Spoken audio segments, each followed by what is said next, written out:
Alright, y'all, time to do my picks for UFC 174, Johnson versus Baugitinov. And this is probably one of the weakest cards on paper the UFC has run in a long time. We've had a string of really good shows since the Hendricks Lawler show in March. And I really don't think this one will be all that entertaining, to be frank. But we try to cover as many of these as we can. Good predictions out there. Why not? You cover the good, you cover the bad the same. Main event, Flyweight Championship, Demetrious Johnson against Ali Baugitinov, or Baugitinov. I always hear it as Baugitinov, so we're going to call him Baugitinov. It sounds like a Kid Rock song. Demetrious Johnson, longtime Flyweight champion, coming off his knockout victory in his last title defense, which nobody expected. Taking on Ali Baugitinov, who's a really great striker, fantastic wrestler, evil, skinny Russian dude against a really small African-American jockey who can hit people really hard and has the cardio of a hummingbird. I don't know. This could go a lot of ways. I think Baugitinov, more than anyone that Johnson perhaps has fought since Dominic Cruz, I think might be able to kind of use the wrestling as a barrier, and perhaps that will hold steady for one or two rounds maybe. But I think Johnson is just better overall with striking. You can pepper him. He's got force, which somebody didn't know he had until recently. And he can survive things. You hit him, he comes back. He's very tenacious. He does not slow down. Baugitinov, I don't know what his cardio is like. I don't know what his gas tank is like. But I really highly doubt it's as good as Johnson. I know it's really a standard pick, but I'm going to go with it anyway. I'm going to take Johnson in this fight. 5 rounds, unanimous decision in what is a fairly underwhelming main event. Now, the undercard actually doesn't look that bad. It's looking very strike forcey up in here, which is good. Welterweight matchup, Rory MacDonald versus Tyron Woodley. This should be the main event, in my humble opinion. I don't even care if the Johnson-Baugitinov fight is a championship bout. Forget it. This is going to be the most entertaining and really the one people want to see the most. You saw Tyron Woodley come out and just beat the dog crap out of Jake Shields. Then Rory MacDonald really had that battle against Robbie Lawler, but he rebounded in his last bout. This is very interesting. Obviously, whoever wins, this is kind of a title eliminator. It's going to get whoever wins a step closer. And I take the loser pretty much out of the running altogether for at least a year or two. MacDonald has looked really good, and then we saw him fight Lawler, and we know this guy has a glaring weakness. If you just bring it and just keep lobbing at him, and you don't slow down, you can beat MacDonald. And Tyron Woodley, the biggest argument we've had about him in the past is he does not have the gas tank. He can't go 15 minutes full speed against top flight competitors, top flight. I was going to say top rank, top flight. So I had to combine them to a singularity. But that fight against Jake Shields, he didn't fight Jake Shields. Who did he fight? No, it wasn't Jake. Oh, my apologies. He did not fight Jake Shields. That was Hector Lombard that fought Jake Shields. Tyron Woodley beat up Carlos Condit. Okay, well, that's even more impressive what he did to Carlos Condit. So forget that. My apologies. I'm really getting Alzheimer's as of late. Rory MacDonald, he's a very smart, technical fighter, and if you don't go in there and just bring the fight to him, he'll just play a very conservative, technical kind of fight. And I don't think Woodley's going to do that. I think Woodley's going to come out and do what he does best, try to go for the knockout in the first round. And I don't think he's going to knock out MacDonald, but I think he's going to definitely dominate in the first round. And as long as he keeps pushing the tempo, as long as he keeps going, and he makes MacDonald actually fight back, this is a fight that I think Woodley could and should win.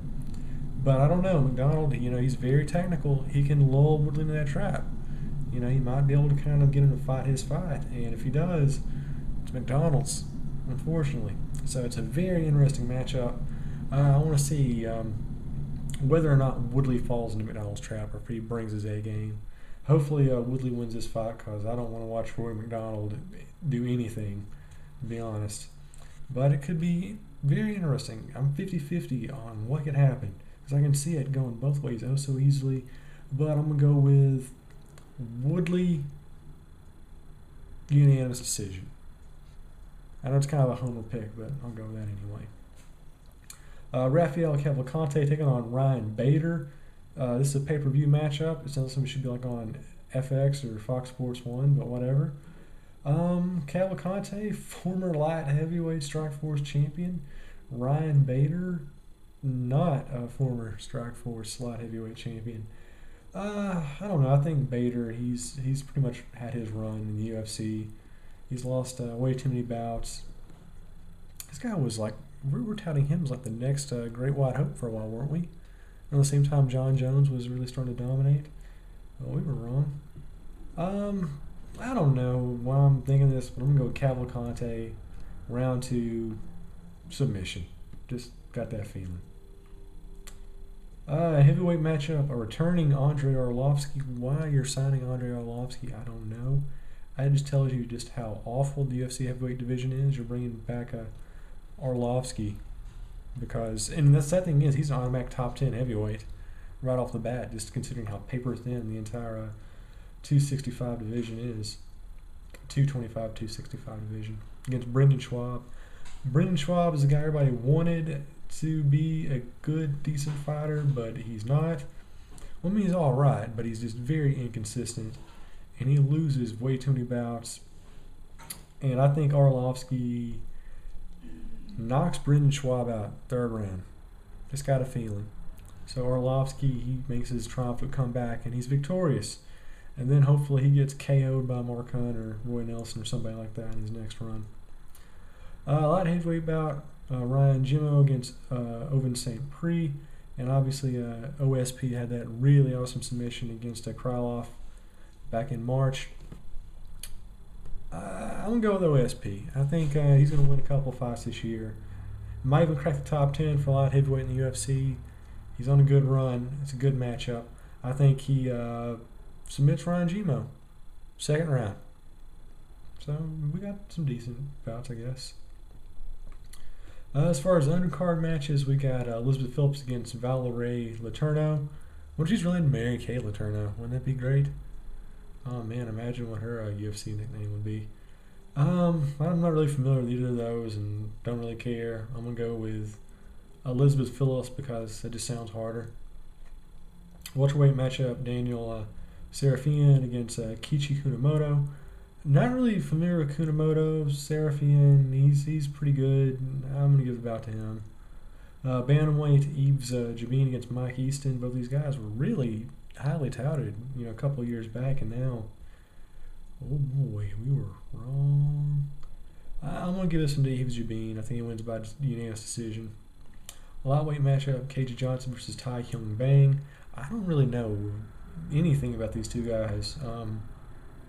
Let's go with Cajun Johnson. That's like the name. Couple more bouts. We got Roland Delorme taking on Michinori Tanaka. I hate to bring up the old UFC stereotype, but if you're Japanese, you don't do well in the UFC. That's usually a safe pick. I'm going to go with Roland and Josh Shockley against Jason Sago. I'm going to go with Shockley. He could be related to DJ Shockley. If you're a UGA fan, you know what I'm talking about. So there you go. That's UFC 174. On paper, one of the worst looking pay-per-views the UFC has assembled in a long time. But you know what? We'll take what we can get. UFC 175 is going to be right on the corner. It's going to be a card of the year contender, and I will definitely be looking forward to that. And I'm not paying a single dime to watch this crap. Sorry. Just being honest.